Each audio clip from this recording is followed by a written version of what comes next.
What's up, everyone? Welcome to the Power Play with CJ. Today, I want to focus on the Minnesota Wild signing Jonathan Blum and why I think it's one of the shrewder moves to be made this offseason by really any team.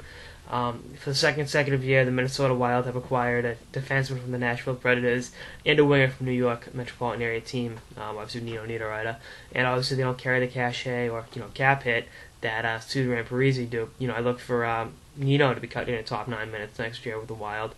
And I think Blum, it's a two-way deal, but I think if he plays to the level he's capable of in camp, he'll definitely earn a spot in the top 6, maybe even top 4. I mean, behind Brodin and obviously Suter, who do they have? Obviously Keith Ballard, it was a Scandella, a couple other guys there, Clayton Stoner, and I think Dumbo will do next year with the Red Deer Rebels, the Western Hockey. I think that's what's best for his development. Back to Blum, he was a first-round pick back in 2007. That's when I first heard of him.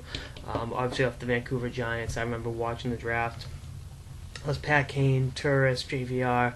That was their year, and I remember watching it. And I think Pierre McGuire, someone said, he's from Rancho Santa Margarita, California. I was like, they play hockey there. What's the deal with that? And I really just kind of, being someone that kind of like the Nashville Predators anyway, because being such a country music fan, kind of followed his progress through the Giants. I remember listening, I forget what the station in Vancouver was. They used to play the games, the West Coast games. They skip until midnight, listening to the Vancouver Giant games, especially in the playoffs in 2008, 2009. Vander Kane was on the team, a couple other pretty highly skilled guys, but that's really where it began. And I did a full year in Milwaukee, pretty much a year and a half in Milwaukee. Got up in 2011 with the Preds, and then he played very well in the playoffs 2 years ago, and then his play kind of just tinkered off. Nashville was deeper last year, in 2012.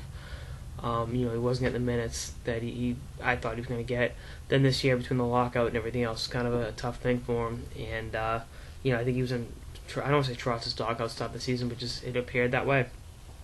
And they non-tendered him, and it's tough. When you have a first-round pick, the weight of expectations. I really thought he could step in and cut in Suter's minutes, the minutes from Suter's the void there with Suter's departure. But it wasn't meant to be, and it's tough to watch an organization, kind of give up on a kid they drafted high and had developed. But it is what it is. I think with a fresh start, a clean slate in Minnesota, and I guarantee you, Minnesota wasn't the only team, talking to him, trying to get him to go there, and I think maybe even Suter put a call into him and said, come here, we can make something happen. I think he is only 24 years old. He's still got plenty of upside, and I think he's going to continue to grow and develop and be a capable defenseman for a long time.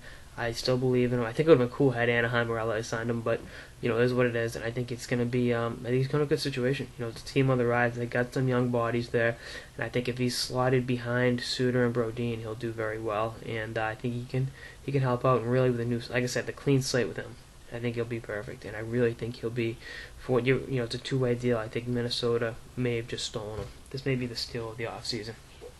Anyway, that's one episode of the Power Play with CJ on the Minnesota Wild signing Jonathan Blum. Stay tuned for more episodes throughout the offseason and beyond.